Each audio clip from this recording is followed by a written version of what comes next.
సాధారణంగా యోగా నేర్చుకునే వారంతా నేల మీదే ఆసనాలు చేస్తుంటారు. అందరిలా తాను ఎందుకు చేయాలని ఆలోచించిన కర్ణాటక కొప్పళ జిల్లా హనుమసాగర్కు చెందిన గోపీనాథ్ వినూత్నంగా ద్విచక్ర వాహనంపై యోగా చేస్తున్నాడు. ఆసనాలు వేస్తూ బైక్ నడుపుతూ అందరి మన్ననలు అందుకుంటున్నాడు. యోగా చేస్తూ అవలీలగా ద్విచక్ర వాహనం నడిపేస్తున్న ఈ కుర్రాడి పేరు గోపీనాథ్ కట్ట. ఒంటికి యోగా మంచిదని అందరికీ తెలిసిన విషయమే. శరీర దారుఢ్యం కోసం నిత్యం వ్యాయామశాలకు వెళ్లే గోపి మానసిక దృఢత్వానికి యోగా వైపు మొగ్గు చూపాడు. కష్టపడి ఆసనాలు అభ్యసించి చక్కని నైపుణ్యం సాధించాడు. అప్పుడే గోపీకి ఓ వినూత్న ఆలోచన వచ్చింది. నేల మీదే ఆసనాలు ఎందుకు వేయాలి, కొత్తగా ఏదైనా ప్రయత్నిద్దామన్న కోరిక పుట్టింది. ద్విచక్ర వాహనం నడపడంలో మంచి పట్టున్న గోపి బైక్ మీదే యోగా చేయాలని నిర్ణయించుకున్నాడు. ఆ దిశగా సాధన చేసి అందరి చేత వారేవా అనిపించుకుంటున్నాడు.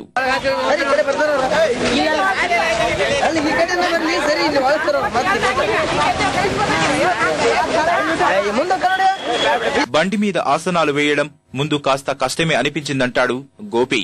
స్నేహితుల సహాయంతో అనుకున్నది సాధించానని చెప్పాడు. ಆನಂದ್ ವೆಂಕಟೇಶ್ ಮತ್ತು ಸುನಿಲ್ ಇವರು ಮೂವರು ಹೇಳಿದ್ರಿ ಸ್ವಲ್ಪ ಈ ಟೈಪ್ ನಮಗೆ ಫ್ರೆಂಡ್ಸ್ ಹೇಳಿದ್ರಿ. ಅವ್ರು ಮೂವರು ಈ ಟೈಪ್ ನೀವು ಬೈಕ್ನ್ಯಾಗ ಯೋಗ ಮಾಡ್ಕೊಂತಿದ್ರಿ ಹೆಂಗೆ ನಿನಗೆ ಇನ್ನೂ ಸ್ವಲ್ಪ ಹೆಚ್ಚಿಂದ ಇದು ಬರ್ಬೋದು ಅಂತ ಹೇಳಿದ್ರಿ. ಆಮೇಲೆ ನಾವು ಬೈಕ್ ಮೇಲೆ ಅಷ್ಟು ಇದು ಸಾಧನೆ ಮಾಡಿದ್ರಿ. ಅದು ಕೇವಲ ಬರೀ ಒಂದೇ ದಿನದಾಗ ನಾನು ಬೈಕ್ ಮೇಲೆ ಪ್ರಾಕ್ಟೀಸ್ ಮಾಡಿದ್ದೀನಿ. ద్విచక్ర వాహనం మీదే కాదండోయ్, ప్రత్యేక ఆసనంలో తాడుపై వేలాడుతూ ఆ చివరి నుంచి ఈ చివరికి గోపీనాథ్ సులభంగా వెళ్లిపోగలడు.